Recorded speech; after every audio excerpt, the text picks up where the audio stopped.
Hi, so I just wanted to do a art kind of update, talk a little bit about my experimentation with painting and collage. So my painting that I mentioned last time, I've just kind of re-varnished it.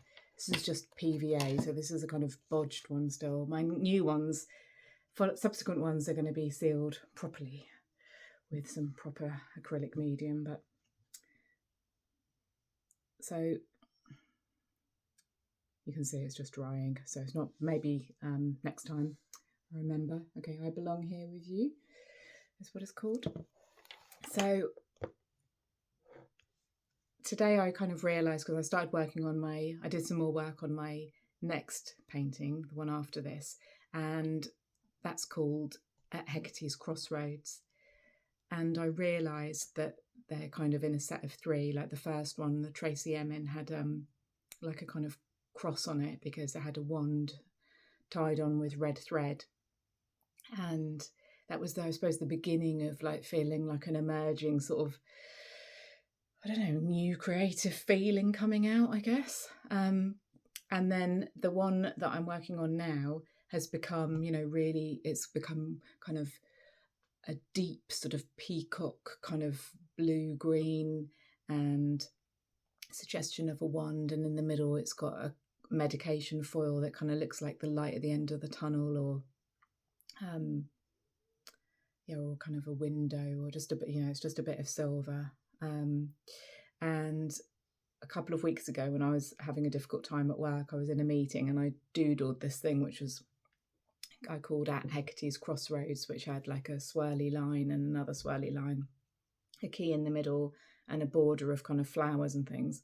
And I had it it was quite small, and I had it in the pocket of my home phone, it was kind of a good image for the Hekate thing, but then bad because it reminded me of this bad day. So I showed it to my friend yesterday and she's like, oh, that's really good. And so I just left it with her. And then I met her later and she said, oh, I left your thing on the table. I had it on the table and then a gust of wind blew it away.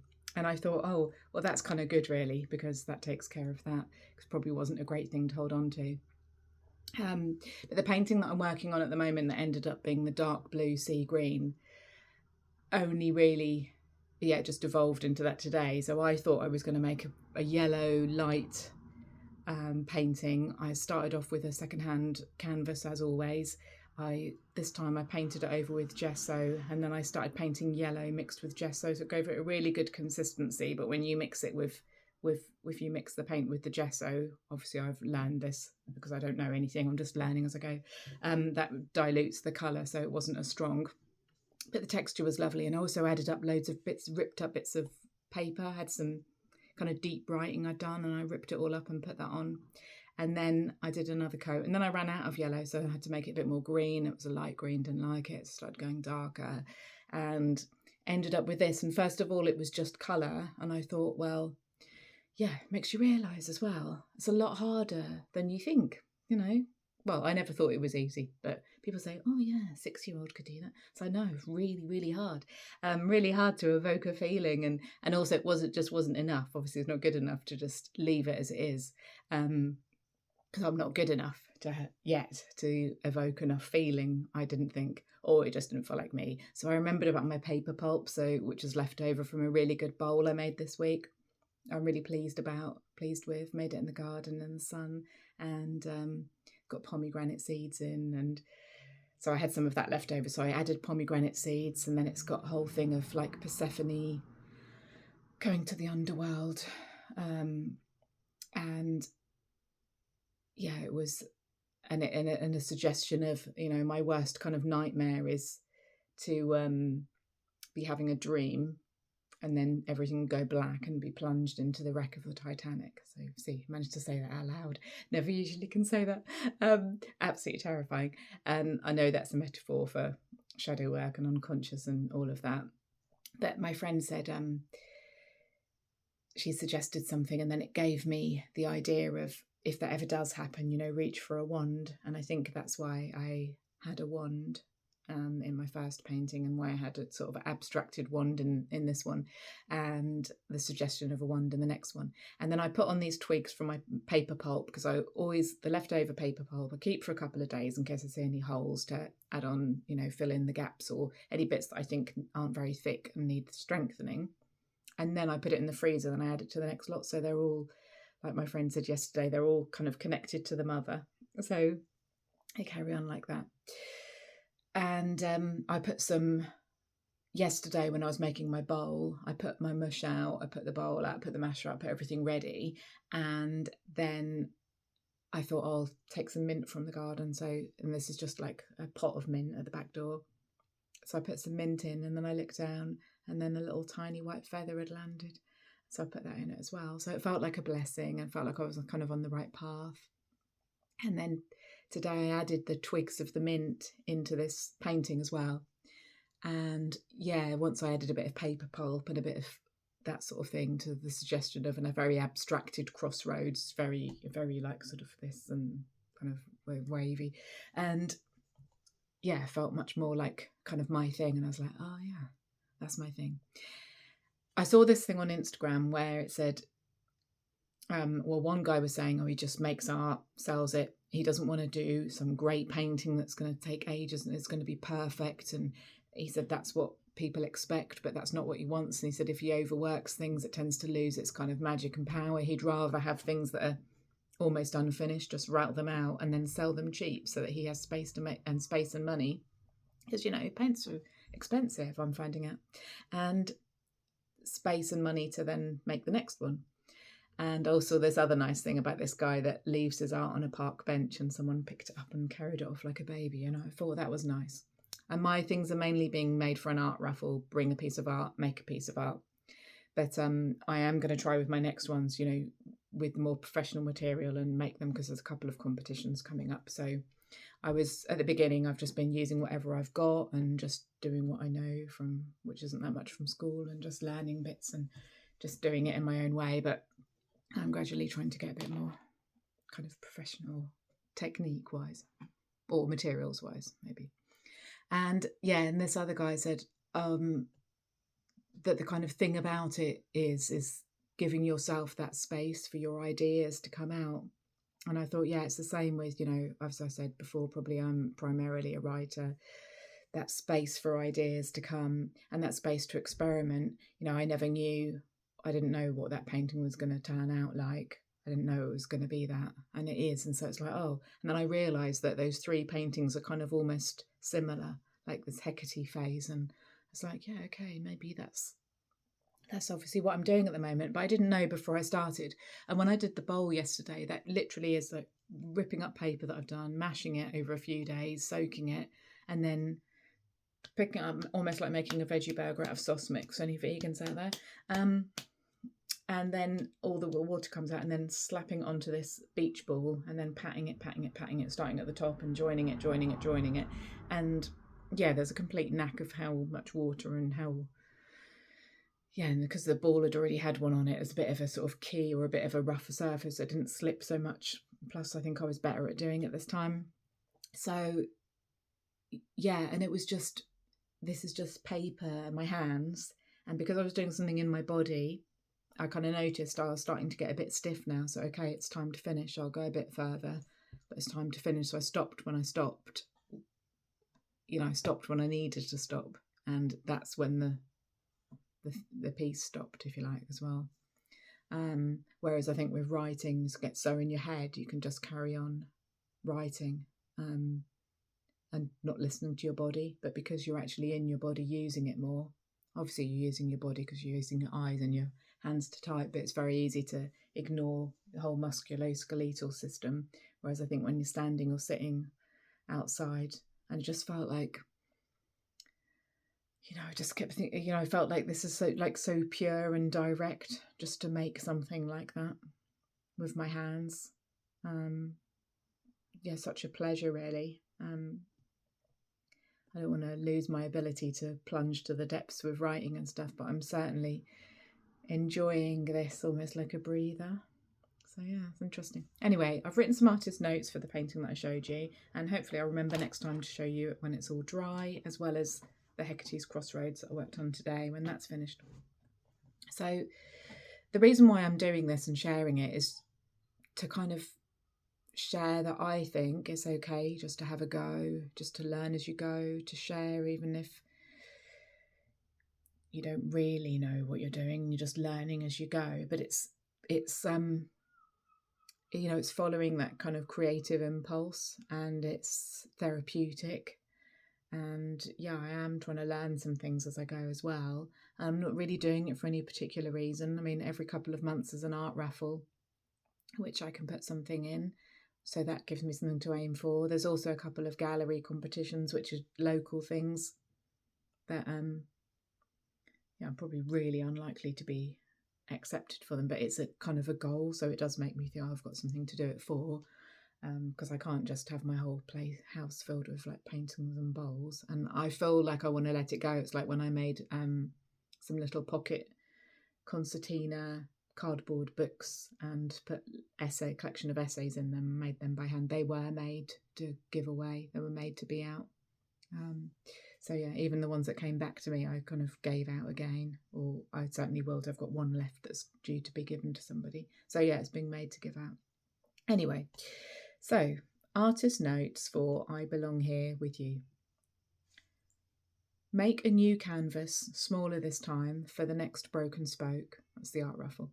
I'm thinking Red Woman, Tracy Emin, her dancing, her red picture I like so much, and the flamenco dancer cards with the textured real skirts, inspired by wrapping paper bought for self-soothe box workshop that never happened. Maybe it will one day, or maybe it was just to lead me here. I watched Goodnight Gallery and Timestamp on YouTube. I followed artists and watched paint mixing and colour theory videos on Instagram. Mix colours together. Don't just add black or white to the colours to lighten or darken. Hold tutorials on mixing warm reds or making gold. Beginners are advised to start dark to light, as in dark base layer, then subsequent onto it a lighter. Add green, cool, to the object colour to create the object's shadows. Warm colours, such as orange, seem to come forward towards the viewer. Cool colours like blue appear to recede away back, part physiology of the eye, part psychology. We are used to blue being the sky and far away, and fire being near. How paintings glow. Rothko, Van Gogh's A Crab on Its Back. Europeans paint from back to front. US painters paint from the front. De Kooning paints from both. I sent myself pictures of work I liked. Thick oil paints, red dresses, visible depth. I read stories, Hilma af Klimp's abstract, trailblazing and spiritual painting coven, Rothko's emotions, clocking in year-long time projects, painting numbers, dates, white on white, abstract painting, science in art, artist studios, techniques and learning. I intended to do something with colour layers, something to do with a dress. However, I couldn't stop myself and just put almost all of the paint I had in my little paint set on at once. Excitement of the football, maybe. PSG versus Bayern Munich on the radio. Then collage, then when dry, more collage, then makeup. At the last minute, I remembered the hair and pulled it out of my head. Before that, I remembered that I'd said I'd look in the big box of stuff for future paper-making possibilities, workshops, etc. Nothing. Then saw red thread with bows of Chapel Rowan ruffles, bunting, painstakingly made by V-Goat. Yes to adding the red thread, and yes also to the words King Street, and writing from a red herring press leaflet, also from the big box, and added pride of place at the centre base of the, admittedly abstract, collage skirt. A dedication to Hekate, a wand, abstracted, made from silver wrappers, equals manifesting all this into writing and nature, thick layer of stuff expressed as earth, writing, etc., community, nature. On the other side's the words, not connected, accidentally torn in two, and then linked with silver and covered, joined, with a pair of butterflies. The wand energy, the spirituality, the air ideas, the fire of inspiration that manifests into something more solid. And after spirituality, creativity, and nature. Woman, use of collage. I picked up a handful of the good bits of silver, etc., from a plastic pot in my trunk, saved for paper making. I picked up a handful and it looked like a skirt already. Layer, build, put on things that are folded, and 3D, then fill. Words appear with meaning. A wand appears with meaning. The shape of a woman, a witch, but deconstructed.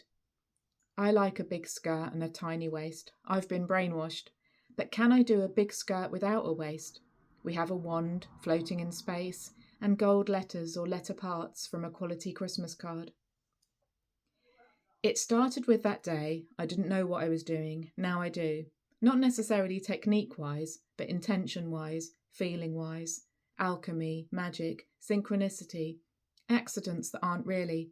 I light a tea light before I start and it becomes something. The feedback from the previous one. How much she likes it, how excited she was when she won it, and the praise I got from B.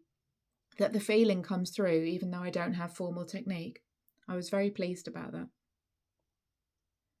One day, a couple of years ago, my husband and I spent a day making a painting, taking a turn each. I had no idea what I was doing, an unfamiliar and scary, intimidating media for me, bruised by school art lessons. 3 good-looking girls with long hair used to hang around with the cool art teacher. The rest of us ignored. I remember being left to paint a picture of people in poster paint, their ridiculous bright pink faces and embarrassment I still remember. I had no idea what I was doing or how to do it. I never realised it was about connecting with oneself. Years and years later, when watching Sex Education, 2 characters are talking about art. One says, "I don't think I like it, the pencil hurts my fingers." And the other character says, "There's loads of other mediums," and explains them all, and explains that many women artists like to take photographs of themselves, perhaps because they are not seen by others the way they want to be seen. We then see this character get into photography, and later she creates a very meaningful photograph, processing a traumatic event. We ended up with something good. On one of my turns, I scratched in my favourite Westworld quote, Dolores, "In this world, there is ugliness and disarray. I choose to see the beauty." That incarnation didn't survive, but it underpins this creation with the words, "I belong here with you," scratched into the painting with a chopstick from Japan. Half a spell to wish myself into a posh gallery. As a bit of a joke, they have an open call in September. Ruffles, of course. To me it's hair and a full and vibrant skirt and a wand and something disconnected then made up, gathered in, amalgamated, and energy coalescing into reality. And of course, in the middle of making this, I was pricked with irritation and minded to defend King Street from he who shall not be named. So maybe that also contributes too. I love this place. It is the centre of my universe, and to those who disagree, I say, fuck you. See, I told you, did I? The Pollyanna phase is over. I am at Hecate's Crossroads. I've done the spiritual emergence phase. I've done the Pollyanna Mary Poppins phase. Now I am here, and beyond or below, behind, is a long, long line of stages still to go through. This is my omen for May. I knew that more was coming, that I was in a new, as yet unknown stage with more to come, having left that one. I knew it was coming, so I shouldn't have been surprised. Beltane potting garlic and spider plants, and one into the catkin pot potted outside for Hekate, with crystals under the soil and cinnamon sticks at the top. And on the yellow pot above, where I look to brush my teeth, the words, "Everyday sunshine," a comfort for every day. I used to live next door to your mum. I imagined the already there catmint saying kindly to the newly arrived baby spider plant. The catmint used to live on the windowsill in the kitchen with the mother spider plant. Now plants have been moved, but I tried to ensure they are touching. Ideally, I would get one trough for windowsill so they could live as one. On Thursday, I was very brave at work, but on Wednesday, I was defeated at the olive stall. I told the witches about both because one person had said, I always seem really together. I think I often talk about things like poetry reading, creative events, etc. And so people don't realise. No face on picture, beauty, power, no face, no female curve, line, a suggestion of a heart or breasts or body, but disconnected, deconstructed, no longer male gaze and with a power of its own. Materials, canvas, picture from GY charity shop, cheap acrylics from the works, GY, collage bits, dried flower and leaves, makeup, plastic butterflies that came in a little packet on the back of the canvas, PVA, ruffles, vegan sweet wrappers. Okay, the end. Yeah, if you feel down, be creative. That's my unsolicited advice for the day. Okay, take care and see you next time.